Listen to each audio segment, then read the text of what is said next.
ভুঁড়িগুলো দিয়ে দিব, সুন্দর করে নেড়ে দিব।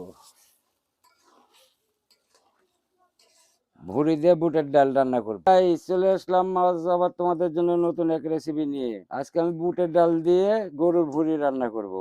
ভুঁড়িটা আগে আমি সিদ্ধ করে রাখছি প্রেসার কুকারে, বুটের ডালটাও সিদ্ধ করে রাখছি। এবার আমি কড়াইতে পেঁয়াজ, মরিচ, রসুন দিয়ে দিব।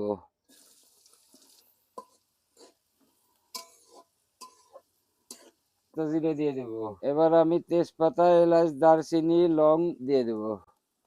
আস্তা জিরে দিয়ে দেব, সুন্দরভাবে নেড়ে দেব। এবার আমি আদা, রসুন, জিরে বাটা দিয়ে দিব।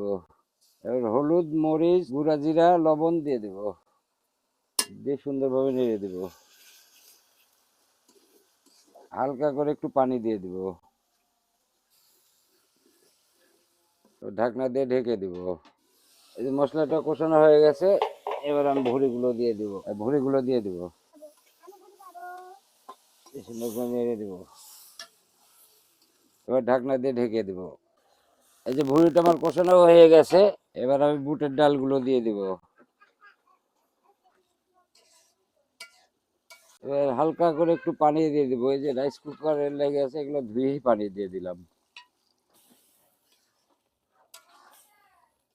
ঢেকে দিব।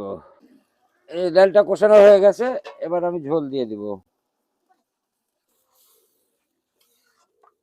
ঢাকনা দিয়ে ঢেকে দিব। যে গাইস, আমার রান্নাটা হয়ে গেছে। এবার আমি একটু ভাজা জিরা গুঁড়ো দিয়ে দিব, একটু নেড়ে দিব, এবার একটু ঢেকে দিব। এই যে গাইস, আমার রান্নাটা হয়ে গেছে। তোমরা যদি এভাবে কেউ না খাও, তাহলে এভাবে রান্না করে খাবে, দেখবে অনেক স্বাদ। ভুঁড়ি দিয়ে বুটের ডাল রান্না করবে।